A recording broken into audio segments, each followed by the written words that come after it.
Alright, so I know this is super late, and yes, I know the picture has nothing to do with the review I'm going to be doing here. But yeah, this is going to be my review of Teenage Mutant Ninja Turtles Season 3. Yeah, I know it's a super late review, but like I've said before, I've been super busy lately, and I've been, you know, there's some things going on in my life, and it's been really hard to keep up with all these episode reviews, but I do swear to do them. I do swear to do them.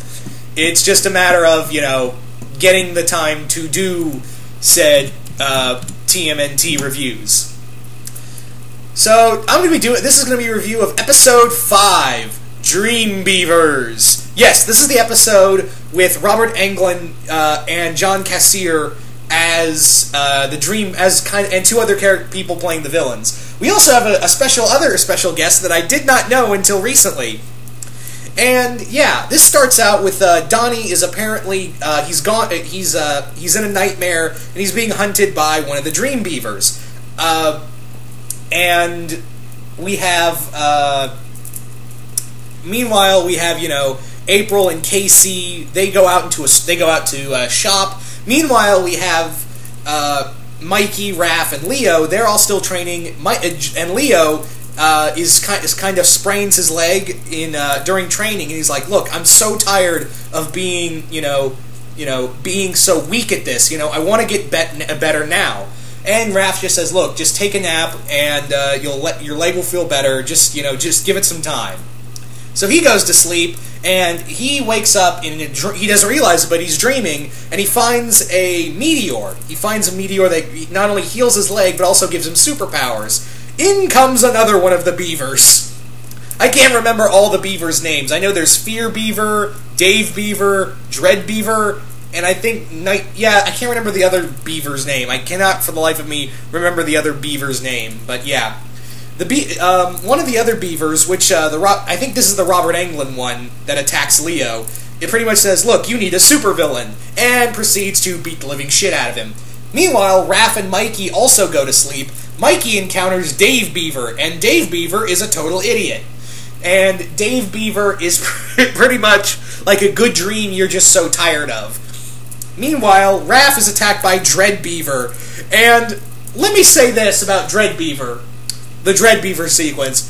If you are doing drugs while watching, I don't know, like, to anyone, smoking, hitting the ganja, if you're watching these past few episodes of TMNT, look out, because if you're hitting the green while watching any of these episodes, especially Dread Beaver, and I guess the whole April's mother thing as well.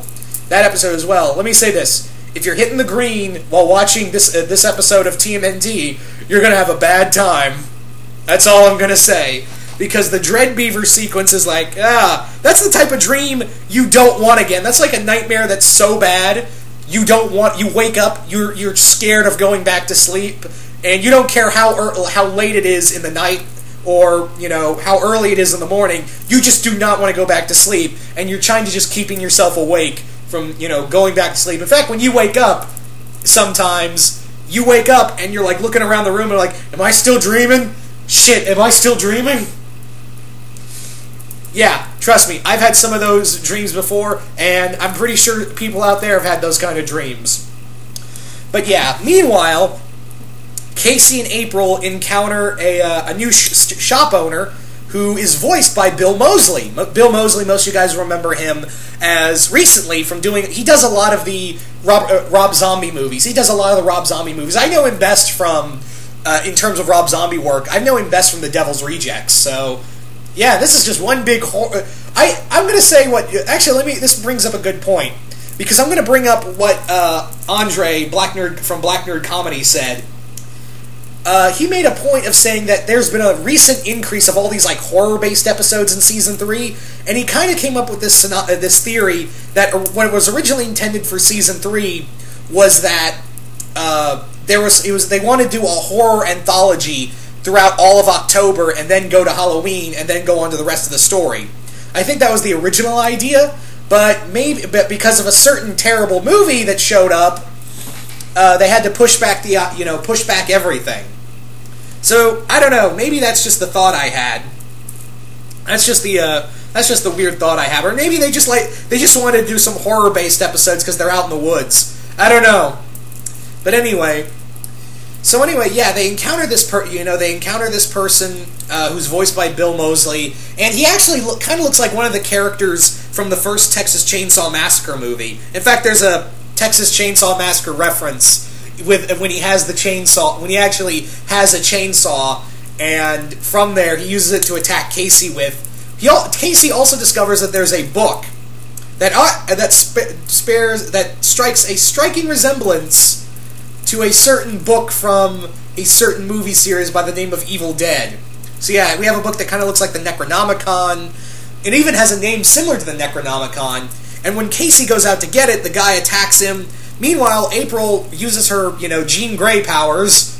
Let's face it, she's Jean Grey now, to go into these dreams and kind of give these, she can go into them and she's trying to give, some psychic ability, project herself into their dreams to help them wake up, to give them the ability to wake up. That's what she wants, she's trying to do that. Meanwhile, Casey's trying to get the book away, and we also get some exposition that apparently these things, the Dream Beavers, are interdimensional dream creatures from an alternate reality, and this guy was a professor who wanted to prove that dreams were another reality, and went into their universe, accidentally released the Dream Beavers from their universe and into there, and he hasn't fallen asleep for 40 years, and he's been guarding the object that has been keeping them, that's been keeping them in their little dream world and keeping them from entering our world. Did you get all that? So yeah, it turns out, meanwhile, in the dream world, while the turtles are fighting for their lives, seriously, these guys are getting their asses handed to them by these Dream Beavers. We also find out that the Dream Beavers have been feeding on humans for over 40 years, and now that they've encountered turtles, they're like, holy crap, turtles probably taste great! So they want to eat the turtles because they've never eaten turtles before. So they try to do that, and from there, they actually try to make turtle soup. I was like, I see what you did there. Oh, that's good. But yeah, there are also, since Robert Englund's in here, we have, so many references to, we have a few references to Nightmare on Elm Street. We have a few more references to Evil Dead as well. There's some clever ones in there as well. Also, yeah, it was cool to see John Cassier and Robert Englund. They pull off a very creepy performance, beside the fact that, they're beavers. They look like they look like demonic Care Bears. But no, they're really good. It's nice to see, John Cassier, who most of you guys would know, like I said, as the Crypt Keeper, or as the voice of Deadpool from the Ultimate Alliance games. But yeah, anyway, so eventually Casey realizes, oh, we gotta bring them into our world, maybe that will wake up our friends and maybe we can beat them. So he smashes the device that's in the book, brings the beavers out, and they're tiny and powerless. And Bill Moseley's like, that's what I've been trying to prevent from entering our world for over 40 years? I haven't fallen asleep for 40 years because of that shit? What the fuck? And the beavers are like, well, this was a huge mistake. So they instantly teleport away and they're gone. Yeah. Anyway, I all in all really like this episode. It's a nice little one-and-done horror-based story. I'm kind of wondering, actually at this point, when are we going to get back to the main story? Because we've been in, Northampton for a while. It's nice to see him training again. But I want to see what happened I really want to see what happened to Splinter and Karai and all of them. I really want to see what's going on. Maybe hopefully they'll do an episode where they'll talk about what's been going on in New York. I really hope to see that sometime soon. Anyway, once again, hope you all enjoyed this. And yeah, what did you guys think of the Dream Beavers? Did you guys like them? Did you guys hate them? What did you guys think of Robert Englund and John Cassier as special guest stars? Do you want to see the Dream Beavers come back? That's another thing. Anyway, once again, hope you all enjoyed this, and I'm out.